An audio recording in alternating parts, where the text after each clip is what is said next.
지난주에 우리가 야곱의 이름으로 우리 신앙생활을 어떻게 해야 되는지 알아보았습니다.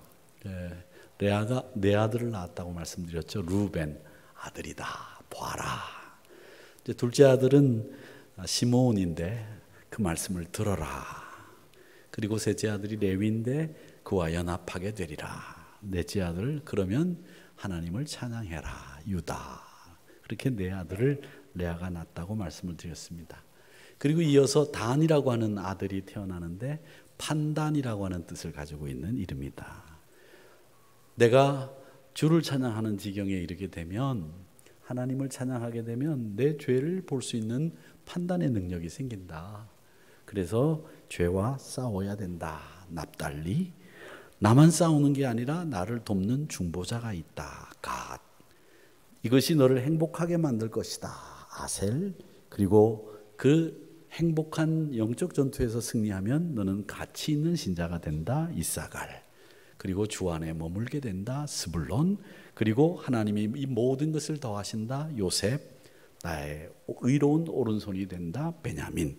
이렇게 우리 신앙생활의 여정을, 또 신앙생활의 지침이 되는 이스라엘 아들들의 이름을 우리가 지난주에 공부를 했습니다. 그런데 오늘은 이 아들들을 낳으면서 레아, 엄마죠, 어머니죠, 이 레아가 한 말과 이 어머니 라헬이 한 말을 우리가 생각해 보면서 이것이 이스라엘 역사에 그대로 이루어지는 말들이 된다라는 것을 보게 됩니다.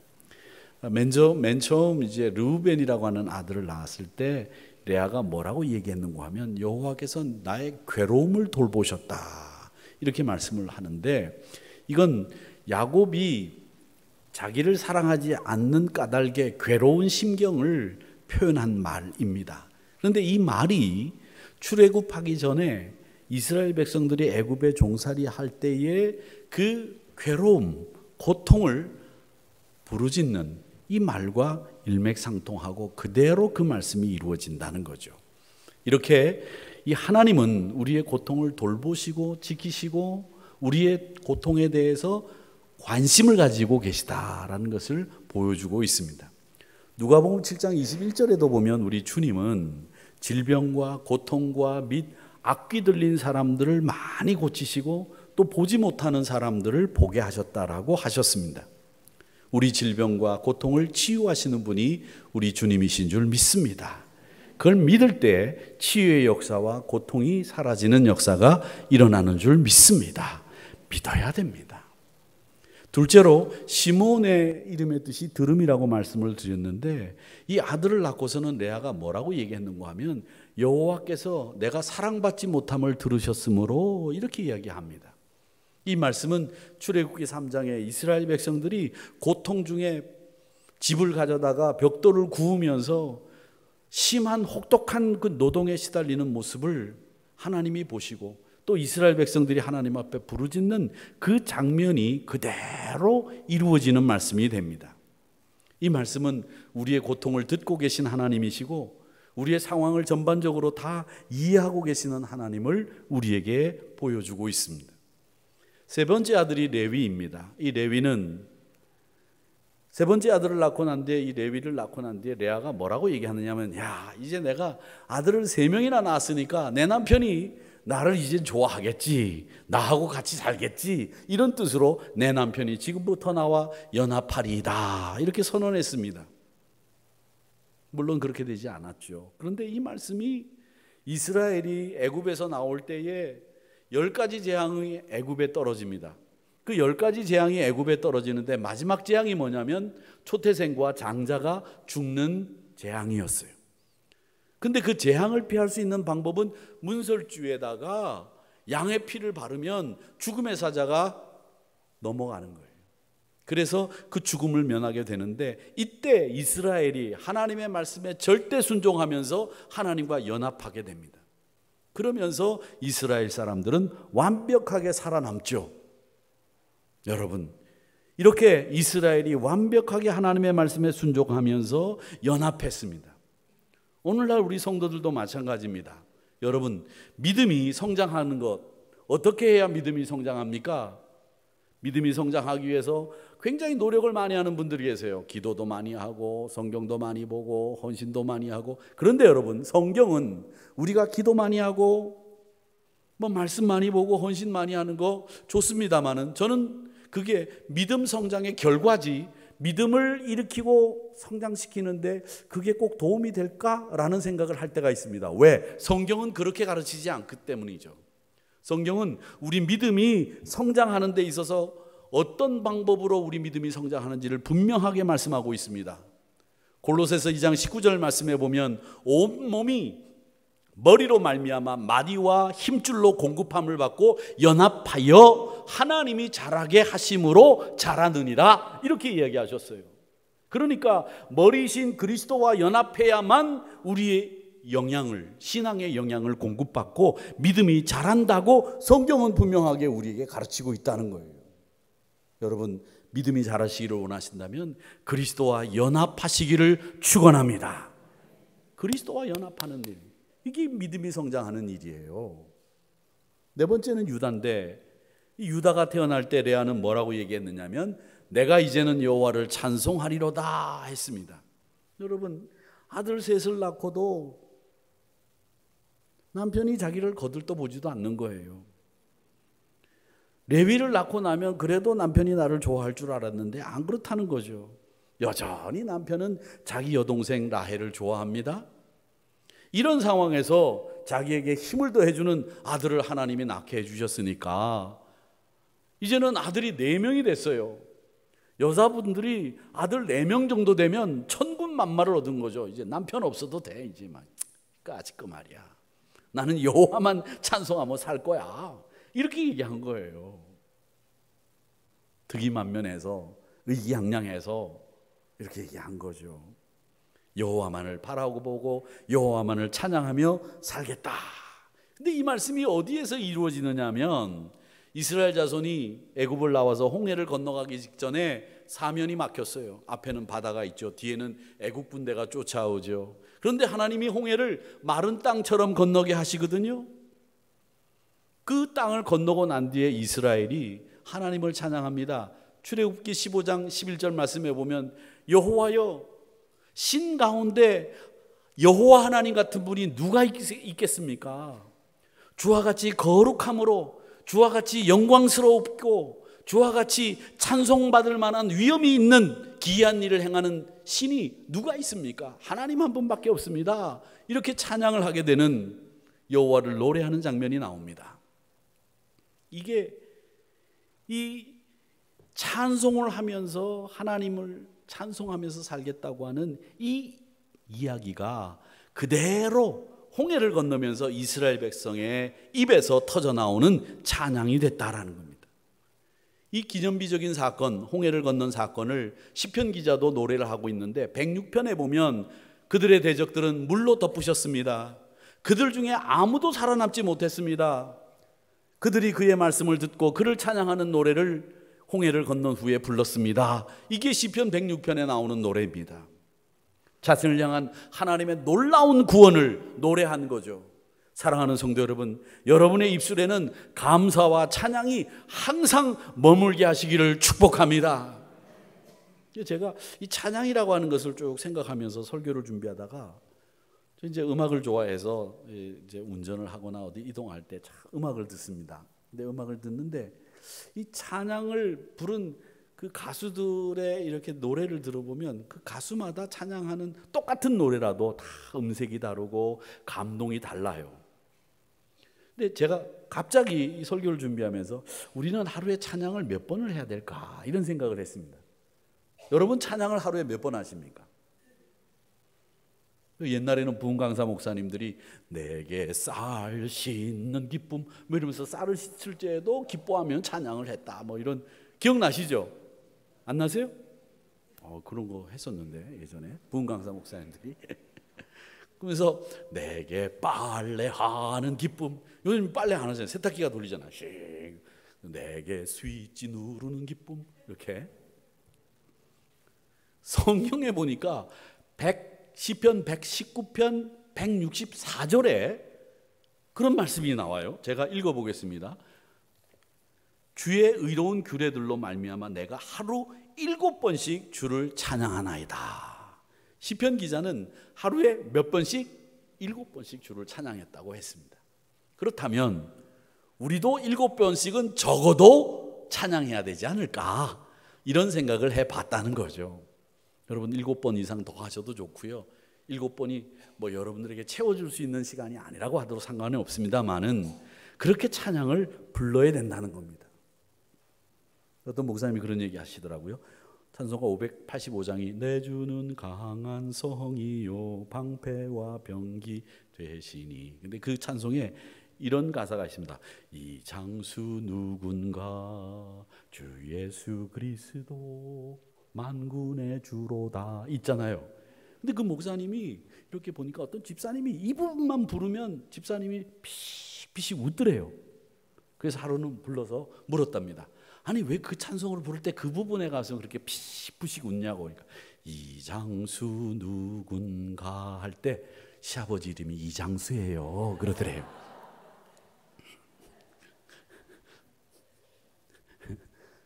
그래서 목사님이 이해를 했다는 거죠. 또 그거 아십니까? 신자가 돼지 꿈을 꾸고 신자도 로또를 산다고 그러더라고요. 2부 예배 드릴 때 신자가 돼지 꿈을 꾸고 난데 로또를 삽니다 그랬더니 시온성가대에서 그럼요 고개를 끄덕끄덕 거리시더라고요. 여러분도 사시나요? 아니요. 입에 침 바르고 아니요. 어쨌든 우리 신자들이 돼지 꿈을 꾸고 로또를 사면서 부르는 찬송이 또 있대요. 그게 뭐냐? 찬송가 490장입니다. 주여 지난밤 내 꿈에 배였으니 그 꿈 이루어 주옵소서. 여러분들 웃으셨습니다. 잘하셨습니다. 제가 그래도 웃겼네요. 그런데 여러분 이게 뭐냐? 우리가 찬양을 하면 마음속에 이렇게 기쁨이 넘치고 하나님의 은혜가 내 마음속에 새록 쌓이면서 이게 우리에게 신앙의 성장으로 또 우리에게는 큰 은혜로 다가와서 우리를 기쁘게 만드는 거예요. 찬양은 항상 여러분의 입술에서, 감사는 여러분의 마음에서 떠나지 않도록 만드시기를 축원합니다. 또 하나 우리가 생각해 볼 게 있습니다. 그게 뭐냐? 레아가 연달아 아들을 넷 낳았습니다. 이 아들을 낳고 어머니인 레아가 한 말이 이스라엘 초기 역사를 그대로 보여주는 말이 됐어요. 이 말은 뭐냐? 우리가 하는 말이 그만큼 중요하고 또 중요하다는 거예요. 발명가 에디슨이 초등학교 때 퇴학을 당했습니다. 전응아로 취급을 받고 나중에 에디슨이 성공하고 난 뒤에 기자들이 에디슨에게 물었어요. 당신 초등학교 때 전응아로 취급받아서 퇴학을 당했는데 어떻게 이렇게 훌륭한 사람이 될 수 있었습니까? 라고 물으니까 에디슨이 서슴없이 한 말이 뭐냐? 예, 제가 쫓겨났을 때 어머니는 이렇게 얘기하셨습니다. 실망하지 마라. 너는 상상력도 풍부하고 호기심이 많은 아이다. 너는 마음만 먹으면 뭐든지 할 수 있는 아이다. 나는 네가 꼭 훌륭한 사람이 될 줄로 믿는다. 이렇게 얘기했다는 거예요.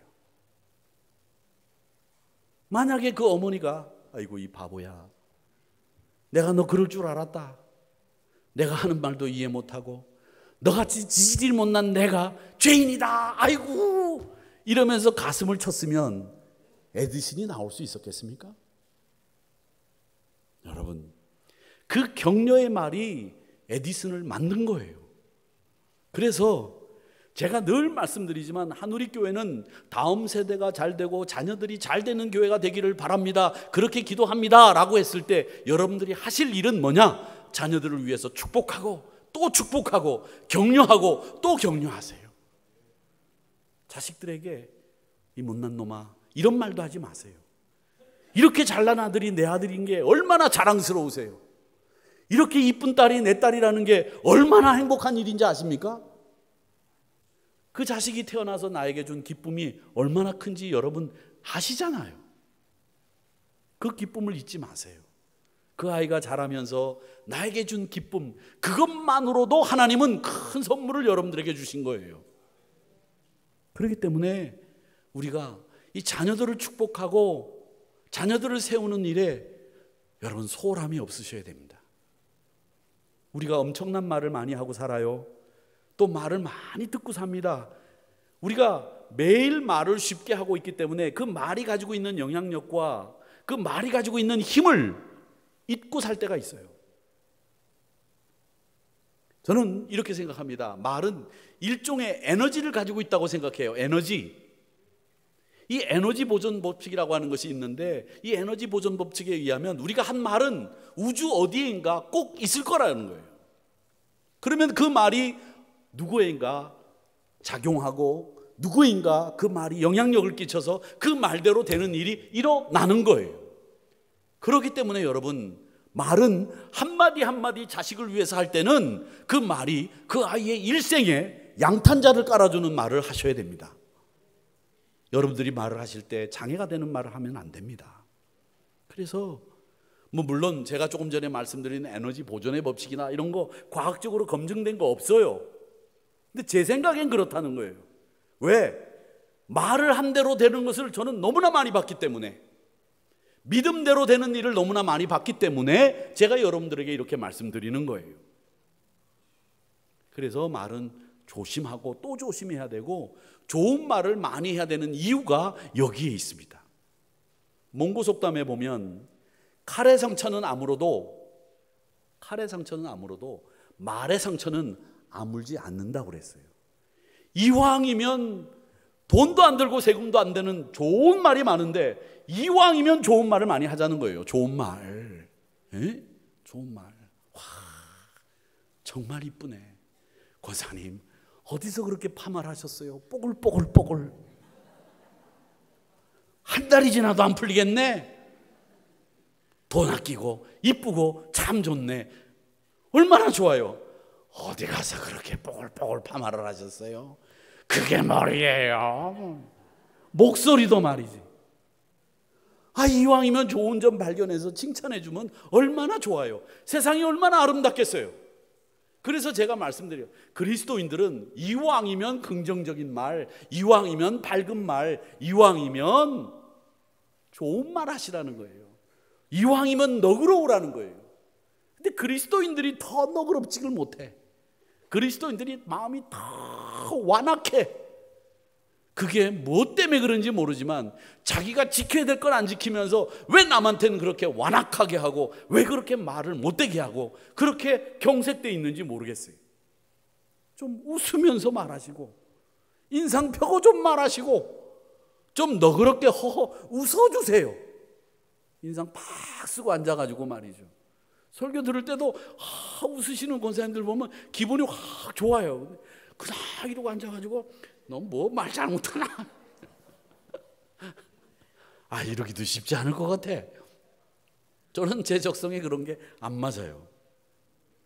말 때문에 오래 쌓아둔 공둥탑이 무너지는 거 저 많이 봤어요.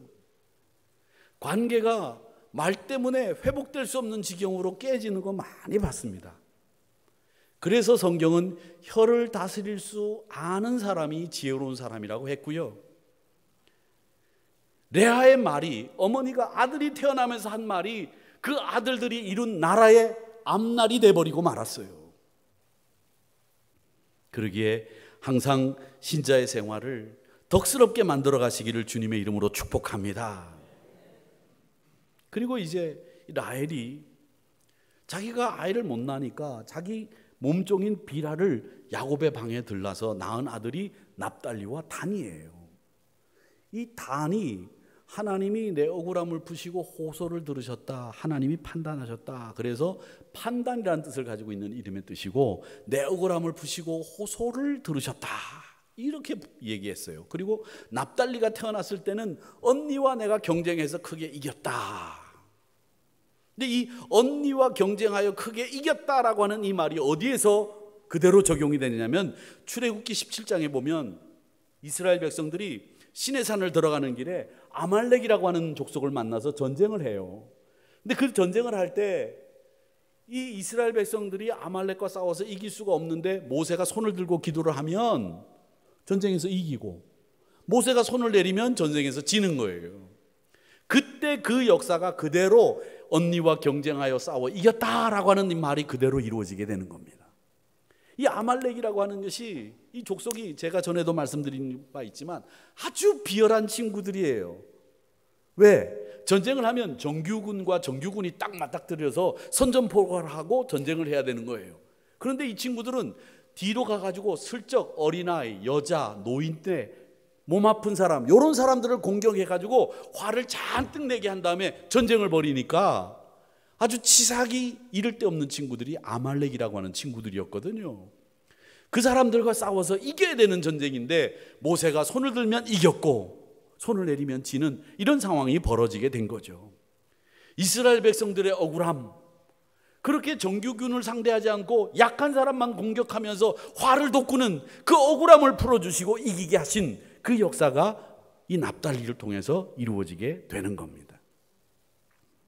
여기서 우리는 이 아들의 이름들이 갖는 의미를 보면 성경에 나오는 이 이야기들이 하나님의 영감의 증거가 얼마나 확실한지를 보여준다는 거죠.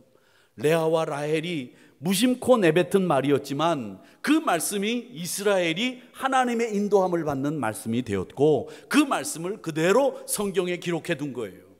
이스라엘의 역사와 딱 맞아떨어지는 말씀이 된 거죠.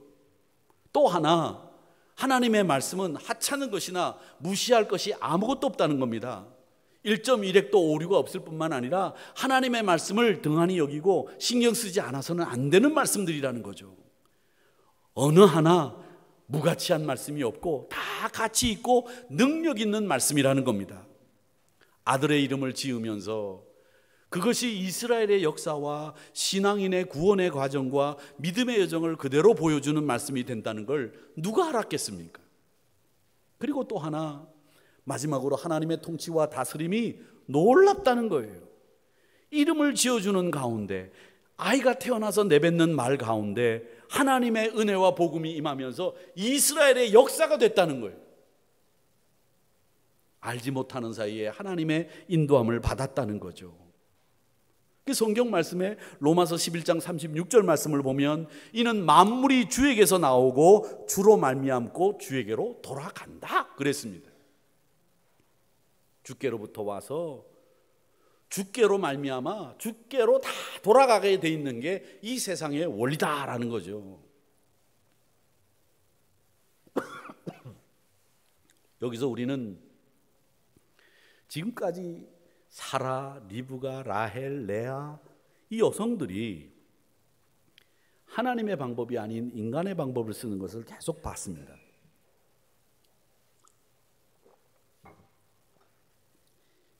여기서 우리가 얻어야 될 교훈 하나는 뭐냐 하면, 여러분, 하나님이 해결해 주실 때까지 좀 기다리세요. 신앙은 참고 인내하며 기다릴 줄 알아야 신앙이 익어요. 그런데 우리는 이 약속이 이루어지지 않으니까 조바심에 초조함에 인간적인 방법 무언가를 쓰려고 한단 말이죠. 그러다가 갈등이 생기고 그러다가 문제가 생기는 거예요. 이 말씀을 읽으면서 생각해 봅니다.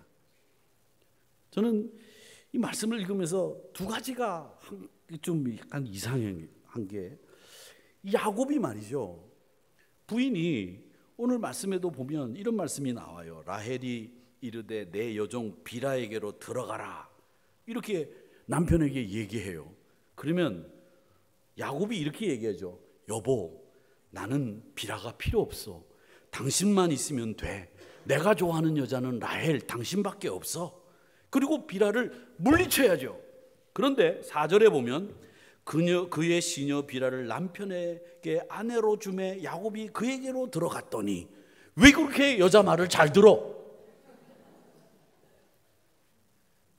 주면 주는 대로 다 넙죽넙죽 그 여자 저 여자 다 받아.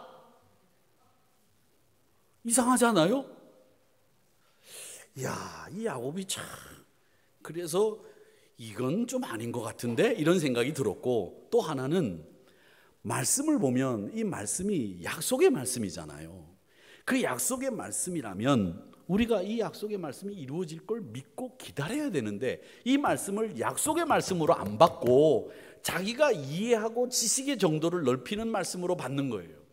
제가 목회를 하면서 제일 황당한 질문을 한 사람을 아직도 기억합니다. 그 이름도 기억하고 있는데, 그분이 저한테 그러는 거예요. 목사님, 제가 부목사 시절이었는데, 부목사니까 이제 만만하고 젊고 같이 운동도 하고 그러니까 이제 물어봤겠죠. 목사님, 이순신 장군이 구원 받았습니까? 안 받았습니까? 그때 한참 그런 식의 질문이 유행했던 적이 있었어요. 그런 질문을 하시는 분들이 계셔요. 그리고 그런 분은 어떻게 성경을 보느냐면, 오늘 홍해를 건너는 장면 같은 경우에는 홍해가 갈라지고 난 뒤에 몇 분 혹은 몇 시간 동안 이 홍해가 계속 지속되어 갈라져 있었느냐, 애굽 군대가 물살에 휩쓸릴 때까지 걸리는 시간, 어린아이를 포함한 장정 60만 명이 바다를 건너는 시간, 이런 걸 계산해가지고 보폭을 재고 걸음 속도를 재고 시간을 따지는 거예요. 그리고 이 시간 정도 홍해가 갈라져 있었겠네, 이렇게 얘기하는 거죠. 이렇게 말씀을 풀어야 직성이 풀리는 분들이 계세요. 진짜 여러분들이야 제가 그렇게 하면 안 된다고 말씀드리니까 안 하겠지만, 혹시 이 안에서도 그건 내 마음에 맞는데 이렇게 생각하실 분 계실지도 몰라요. 저는 그런 분들에게 말씀드리고 싶습니다. 요한복음 3장 16절 말씀 여러분 다 아시죠? 하나님이 세상을 이처럼 사랑하사 독생자를 주셨으니 이는 그를 믿는 자마다 멸망치 않고 영생을 얻게 하려 하심이라. 이 말씀만 깨닫고 이 말씀만 알면, 내 말씀으로 만들면 우리는 구원받습니다.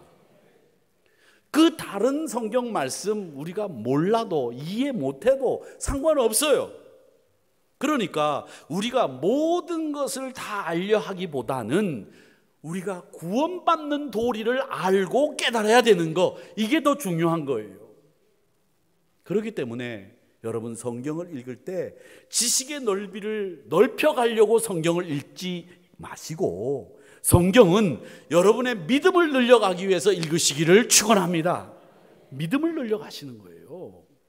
성경 암송합니다. 여러분, 성경 암송 열심히 잘하셔서 제가 얼마나 고마운지 몰라요. 근데 성경 암송하고 지난달에 외웠던 거 이번 달에 또 외워보면 외워집니까? 외워지시든가요? 나이 40이 넘으면 외우는 능력보다 이해하는 능력이 커지고 외우는 능력은 줄어들어요. 그래서 여러분, 돌아서면 잊어버리는 거예요. 돌아서면, 교회 문을 나가면 이번 주일 목사 설교 제목도 생각이 안 나는 거예요. 은혜예요. 은혜. 그거 답답하다고 생각하지 마세요. 왜?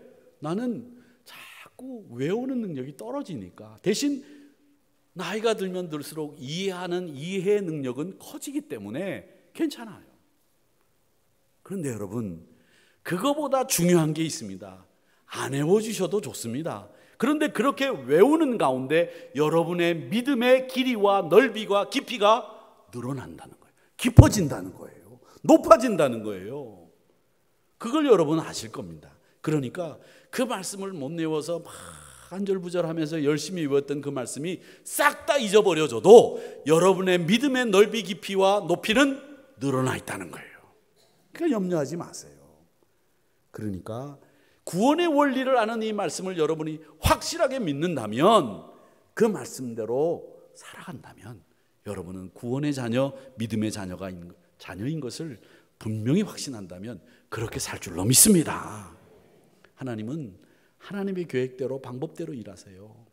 그래서 우리 인간이 아무리 애를 써도 믿음의 길을 걸어가면 그 하나님이 이루어 주시는 거죠. 인간의 방법은 갈등과 문제만 초래합니다. 야곱의 12아들 이름 속에서 그 어머니들이 아들을 낳으면서 뱉은 말 속에서 하나님이 이스라엘 백성들을 이끄시는 그 과정이 다 그대로 드러나지 않습니까?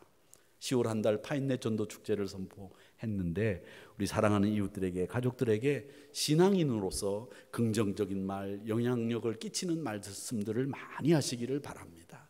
어디를 가든지 너는 잘 된다. 너는 훌륭한 사람이 될 거다. 너는 일어난다. 너는 회복된다. 이렇게 말씀하시는 부모님들이 되시기를 바랍니다.